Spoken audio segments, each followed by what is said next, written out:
Trump tekitas NATO sees tõsise lõhe, saates Marco Rubio reedel 2026. aasta 22. mail Helsingborgis Rootsis toimunud välisministrite kohtumisele sõnumiga, mida Vana-Euroopa kuulda ei tahtnud. Samal ajal nõuab Rubio liitlastelt lojaalsust, juurdepääsu baasidesse ja suuremat sõjalist vastutust. Trump tugevdab Iisraeli ja Pärsia lahe riike Iraani vastu, tugevdab sidemeid India ja Jaapaniga Indo-Vaikse ookeani piirkonnas ning peab otse läbirääkimisi Hiinaga. Mängulaua tipus.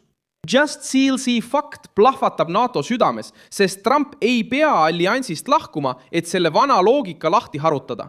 Ta loob väljastpoolt rivaalitsevate superjõudude plokki. Aga see on kiirem, kasulikum ja lojaalsem Ameerika huvidele, samal ajal kui Brüssel jääb kinni bürokraatlikku mängu.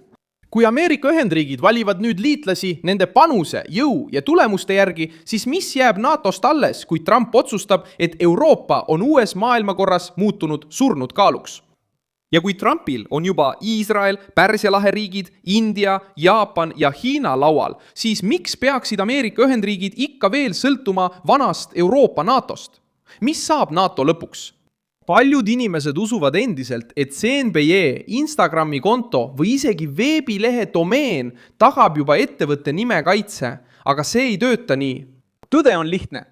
Kaubamärk on tõeliselt sinu oma alles siis, kui see on registreeritud INPIs. Ilma selle registreeringuta võib iga ettevõte proovida kasutada sama nime, vaidlustada sinu identiteeti ja isegi seada ohtu kõik selle, mille oled üles ehitanud. Just sellepärast astub Movon sellesse protsessi. Juba üle 10 000 kaubamärgi on kaitstud. Teenindus on 100% veebipõhine ja tegutsetakse enam kui 17 riigis. Movonist on saanud kaubamärkide registreerimise eeskuju ning see on ettevõte, keda ma täielikult usaldan. Ära oota, kuni probleem ilmneb, et hakata lahendust otsima. Kaitse oma ettevõtte nime juba praegu. Link on kirjelduses ja link on ekraanil olevas QR-koodis. Rubio ütles Helsingborgis, et liit peab olema kasulik kõigile osapooltele ja et ootustest peab olema selge arusaam. See lause võib tunduda lihtne, kuid selles peitub oluline hoiatus. Brüsseli jaoks jõhker. Ameerika Ühendriigid ei soovi enam rahastada süsteemi, kus mõned liitlased paluvad Ameerika kaitset, kasutavad Ameerika baase ja sõltuvad Ameerika sõjalisest kaitsekilbist.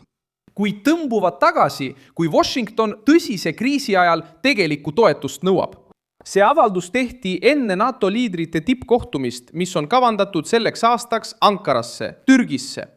Ja Rootsis toimunud kohtumine oligi mõeldud selle kohtumise ettevalmistamiseks. Pinged kasvasid, sest sõda Iraani vastu muutus alliansi sees lojaalsuse proovikiviks.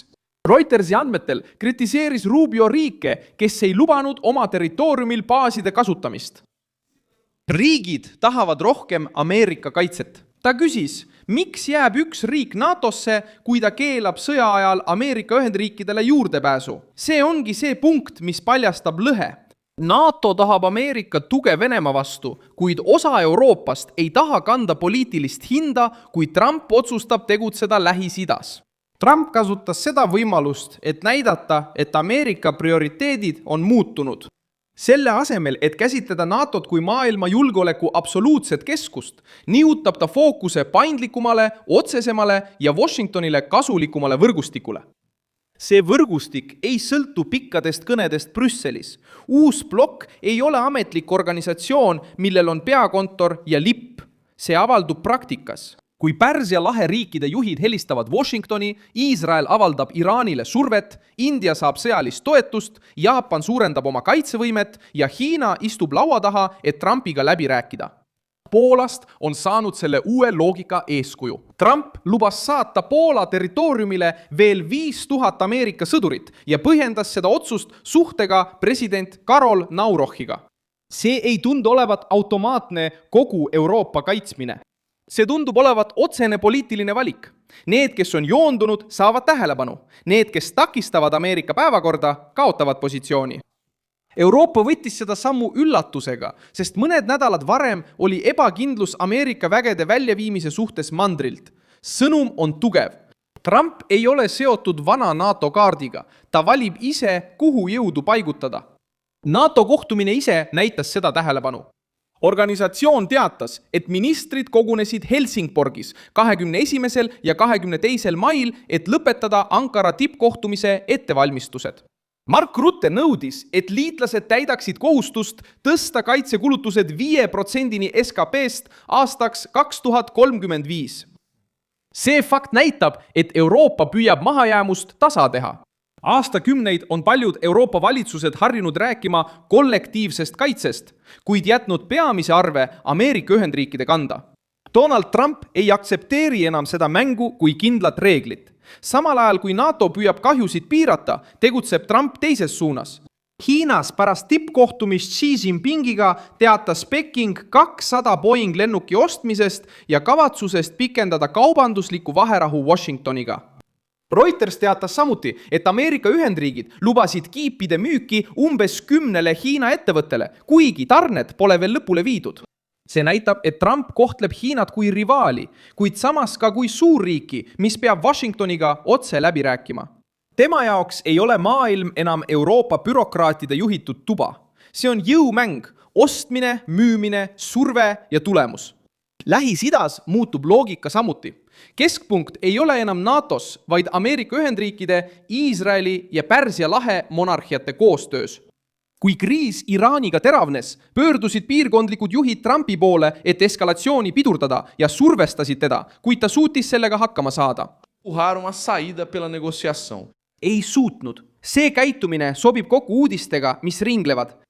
Abrahami lepped said piirkondliku arhitektuuri aluseks, kus Iisrael ja liitunud Araabia riigid püüavad Ameerika toetusel Teheraani ohjeldada. Rubio käsitles ka Hormuzi väina kui punast joont. Ta ütles, et mis tahes Iraani kehtestatud tasu või teemaksusüsteem sellel läbipääsul oleks vastuvõetamatu. See avaldus sobib kokku NATO-ga tekkinud pingetega, sest osa Euroopast on vastu sukelduda pea ees läbipääsu küsimusse. Ta protesteerib meretee kaitse nimel, samal ajal kui Washington soovib paralleelset lähenemist. Brasiilia avatus poliitika. Informou que ministros europeus Nad püüdsid näidata valmisolekut aidata meresõiduvabaduse tagamisel, kui tingimused seda võimaldavad, kuid pinged olid juba olemas.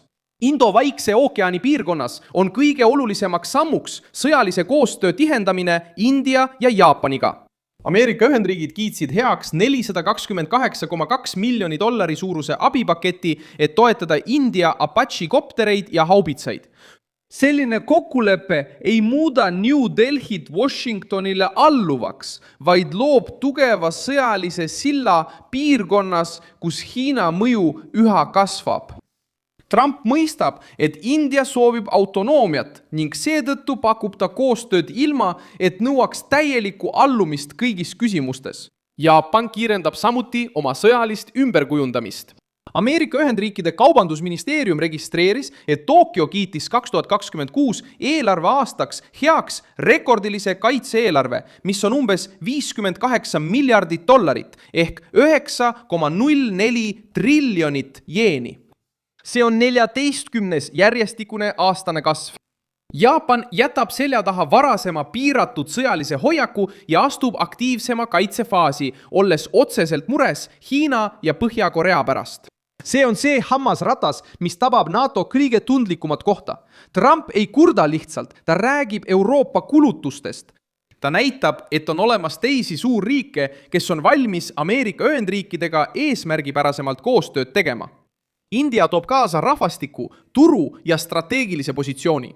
Jaapan toob tehnoloogia, tööstuse ja kohaloleku Vaikse ookeani piirkonnas. Iisrael ja Pärsia laheriigid toovad luure, energiat, raha ja survet Iraani vastu. Poola toob kaasa joondumise Euroopa idatiival. Hiina, isegi kui ta on rivaal, toob kaasa kõrgetasemelised otsekõnelused. Selle tagajärjeks on vapustus NATO sees. Kuluaarides ei küsita enam ainult seda, kas Ameerika Ühendriigid jäävad allianssi.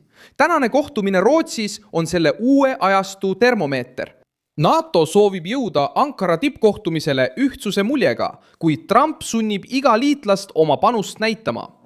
Trump jätkab vägede, kaubanduslepingute, energia, tehnoloogia ja kaitse kasutamist, et kehtestada otsesem kord, kus Ameerika Ühendriigid valivad liitlasi tegude, mitte sõnade järgi. NATO jääb paberile alles, kuid raskuskese on juba nihkumas. Mina olen Milson Alves, rahvusvaheliste suhete asjatundja ja minu eesmärk on hoida sind iga päev tõese infoga hästi kursis. Uudiste lingid on videokirjelduses. Pane sellele videole LikeTelli kanal ja vaata lõpus kommentaare, et olla veelgi paremini seotud Milson Alvese kogukonnaga.